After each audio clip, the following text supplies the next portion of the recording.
The reason why the Bargo River doesn't have any fish is because a real long time ago the men were getting quite bored. It was a lovely hot sunny day. They were resting on the platform near the river, and one of them saw all the fish in the river and he thought, wow, wonder what happens if I bang the water. And he banged the water and all the fish swam away. And then they came back and he banged it again. This is fun.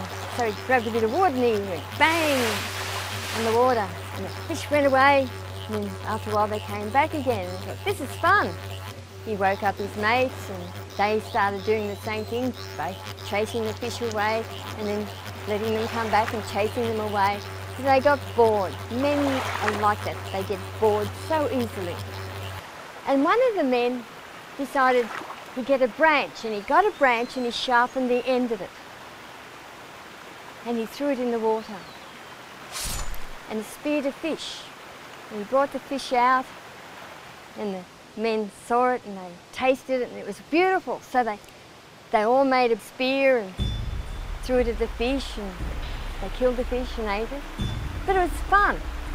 So they started just killing the fish for fun, tossing the poor dead bodies up onto the rock shelf until there were no fish left. Now, every river has a fish woman, the mother of the fish. And this time, the fish woman was way upstream. She came back down. She couldn't find her children anywhere.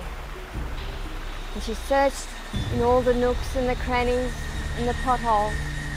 And she looked up on the rock shelf where the men were. And they were still sleeping, and there was all her children just rotting in the sunlight. And she became very, very angry.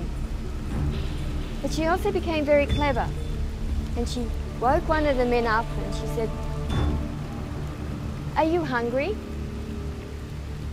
And he said, "Yes." And she said, "Well, I have a feast in my home. Would you like to visit me?" And of course the man thought, wow, this is a good idea. And he followed her down into the deepest pothole. She came back up again. Next man twigged his toe and said, "Want to come with me? Your mate's down here and he's having a good time." So he followed her. Then she came back up again and she did this again and again until there were no men left. Now, the women who were camped up in a nearby creek came down looking for the men and they couldn't find them anywhere. They found all the rotting fish on the bank and they thought, I wonder what has happened. So they banged the surface of the water and the fish woman came up and they asked her, "Have you seen our men?" And she said, "Yes, I have devoured them completely.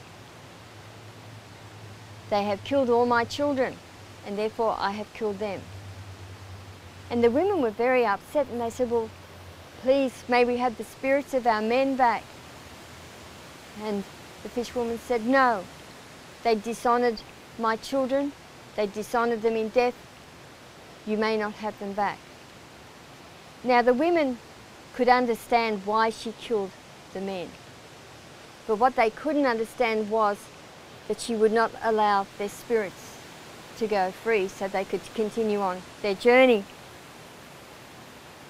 And so they went to the spirit of the bush, the creator spirit, and they said to her, "We want the spirits of our children back. Will you help us?" And of course the creator spirit agreed. So she went to the fishwoman and she said, "Return the spirits of the men to the women."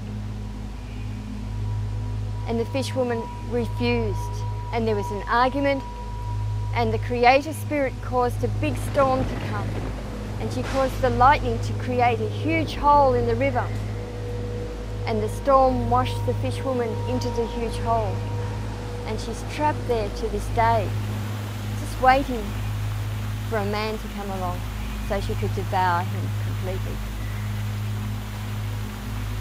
And that is why we should not waste either life or food. We should not waste anything. We should take only what we need.